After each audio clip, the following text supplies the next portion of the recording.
ناظرین و سامعین، متوکل کے دور میں جن جانبازوں نے سر کی بازی لگا کر حسینی قبہ پر علم کو نصب کیا، ان میں زید و بہلول کے ناموں کو ہمیشہ سنہری حروف سے تحریر کیا جائے گا۔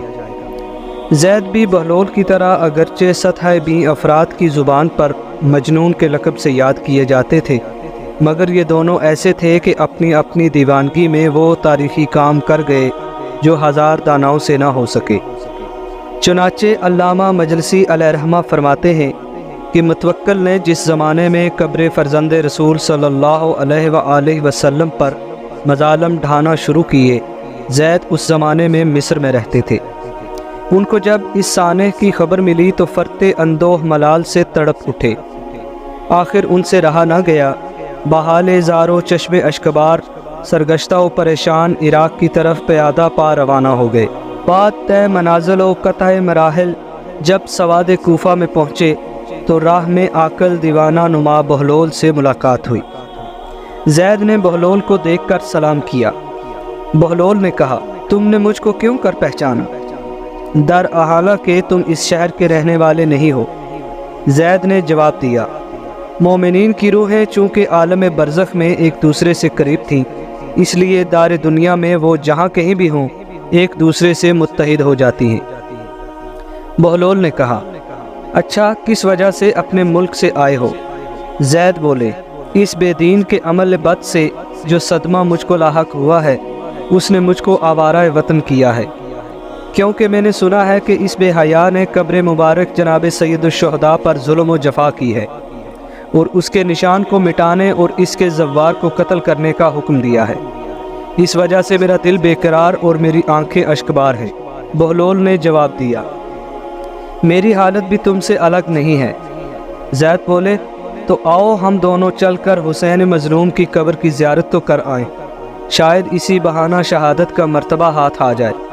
زید یہ کہہ کر بہلول کا ہاتھ پکڑے کوفہ سے کربلا کی طرف روانہ ہو گئے۔ جب کربلا پہنچے تو دیکھا روضہ اقدس منہدم کر دیا گیا ہے، لیکن قبر اطہر بدستور باقی ہے اور کچھ بھی تغیر اس میں نہیں ہوا، یہاں تک کہ جو نہر فرات سے کاٹ کر اس غرض سے لائی گئی تھی کہ اس کے ذریعہ قبر حسین کو بہا دیا جائے، اس کا پانی بھی قبر مظلوم کا طواف کرنے کے بعد متخیر کھڑا ہو گیا ہے اور ایک قطرہ بھی قبر پر نہیں پہنچا ہے۔ پانی کے حلقہ سے مرکد انور ابھرا ہوا ہے۔ زید یہ حال دیکھ کر متعجب ہوئے اور کہا، دیکھو بہلول، یہ لوگ چاہتے ہیں کہ شمع حرم لم یزلی کو بجھا دیں اور حق تعالیٰ چاہتا ہے کہ اپنے نور کو تمام کرے، اگرچہ مشرکین کراہت رکھتے ہوں۔ راوی کہتا ہے کہ بحکم متوکل 20 برس تک دہقان قبر امام عالی مقام پر زراعت کرتے رہے، لیکن قبر مطہر اپنے حال پر تھی، نہ بیل ہی قبر پر جانے کی ہمت کرتے تھے، نہ ہی پانی اس پر رواں ہوتا تھا۔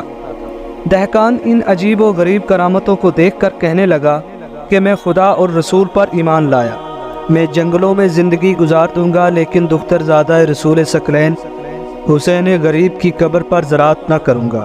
دہقان کہتا ہے کہ 20 برس کا عرصہ ہوتا ہے کہ میں آیات جلیلہ الہی و براہین عظیمہ اہل بیت رسالت پناہی کا مشاہدہ کرتا ہوں۔ یہ وہی وقت تھا جب زید و بہلول زیارت کو آئے تھے اور دور کھڑے یہ منظر دیکھ رہے تھے۔ چنانچہ دہقان نے بیلوں کی گردن سے جوا نکال کر پھینک دیا۔ اس کے بعد زید کے پاس آ کر پوچھا کہ آپ لوگ کیوں آئے ہیں؟ مجھے خوف ہے کہ کہیں آپ کو قتل نہ کر دیا جائے۔ زید نے جواب دیا، ہم کو قبر کی بربادی کی اطلاع ملی ہے، جس کی وجہ سے ہم بحال تباہ اپنے وطن سے نکلے ہیں۔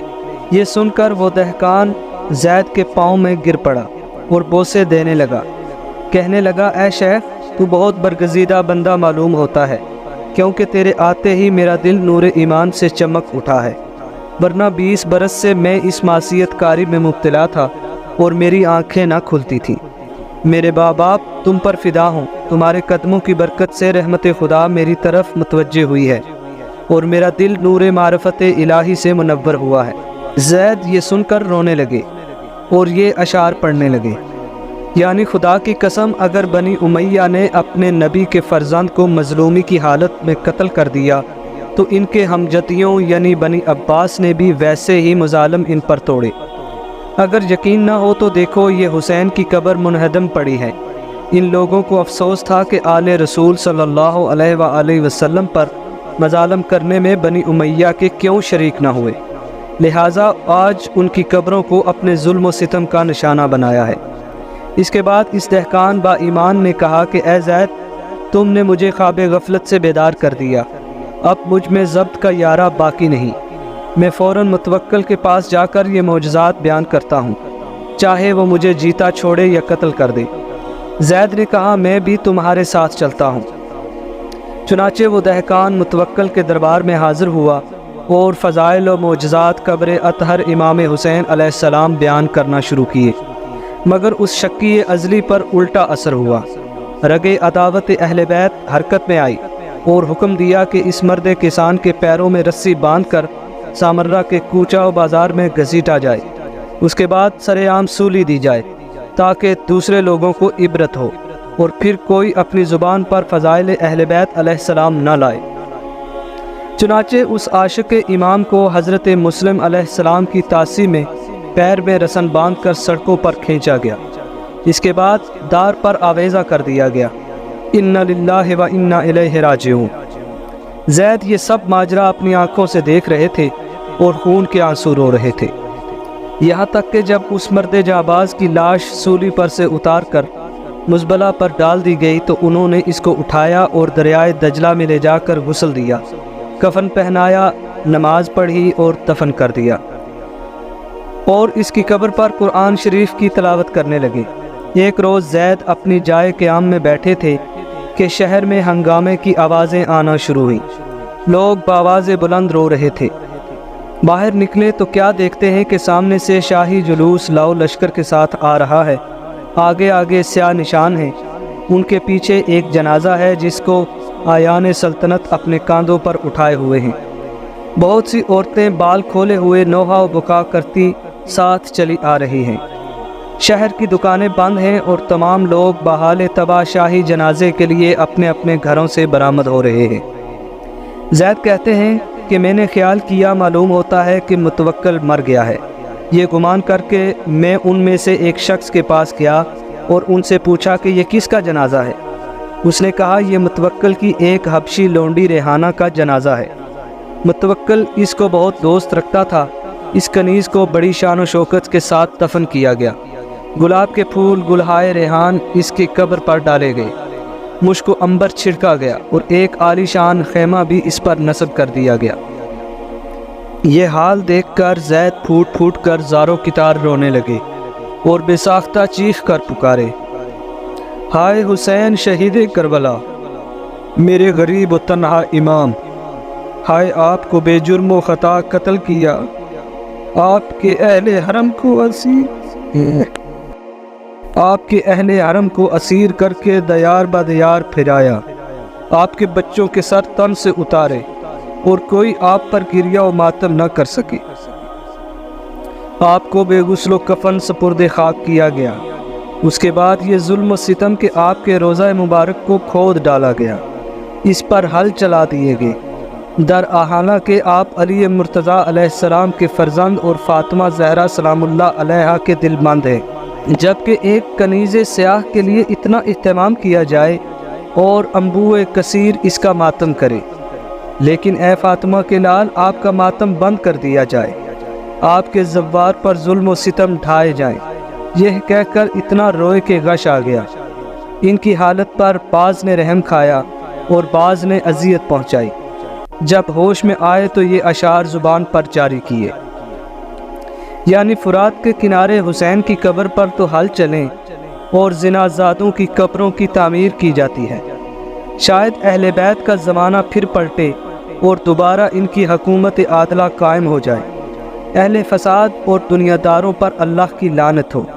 یہ اشعار ایک کاغذ کے ٹکڑے پر لکھ کر متوکل کے دروازے پر حاضر ہوئے اور دربان سے کہا کہ یہ متوکل کو دے دے۔ اس پرچہ کو دیکھ کر متوکل غصہ سے لرزنے لگا، حکم دیا کہ زید کو حاضر کیا جائے۔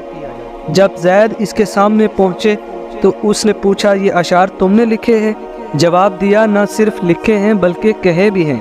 اے متوکل خدا سے ڈر، اپنے تخت و تاج پر ناز نہ کر، کیونکہ خداوند عالم نے تجھ سے بڑے بڑے بادشاہوں کو ہاتھ میں ملا دیا ہے۔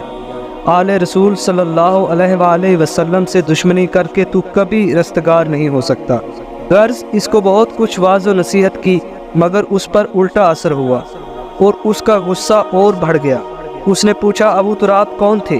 زید نے جواب دیا، اے متوکل، تو ان کو اور ان کے حسب و نسب کو خوب اچھی طرح پہچانتا ہے۔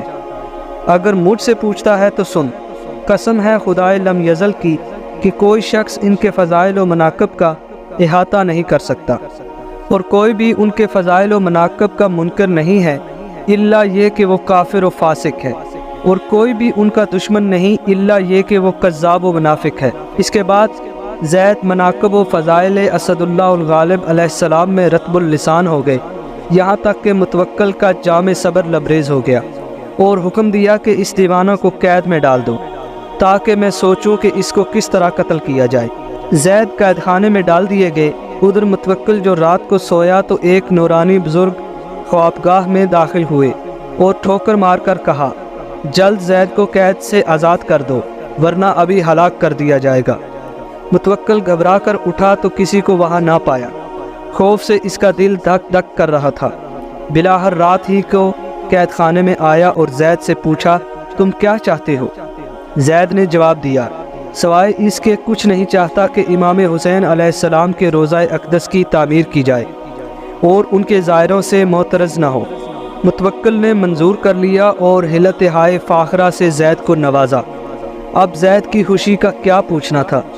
راوی کہتا ہے کہ قصر متوکل سے زید جو برآمد ہوئے تو گلی اور کوچوں میں پکارتے پھرتے تھے، من ارادہ زیارت الحسین فلہ الامان طول الزمان، یعنی جو زیارت امام حسین علیہ السلام کرنا چاہے اس کو ہمیشہ کی امان مبارک ہو۔ ویڈیو اچھی لگے تو دوست احباب میں شیئر کریں، چینل پر نئے ہیں تو چینل کو ضرور سبسکرائب کریں۔ بہت شکریہ۔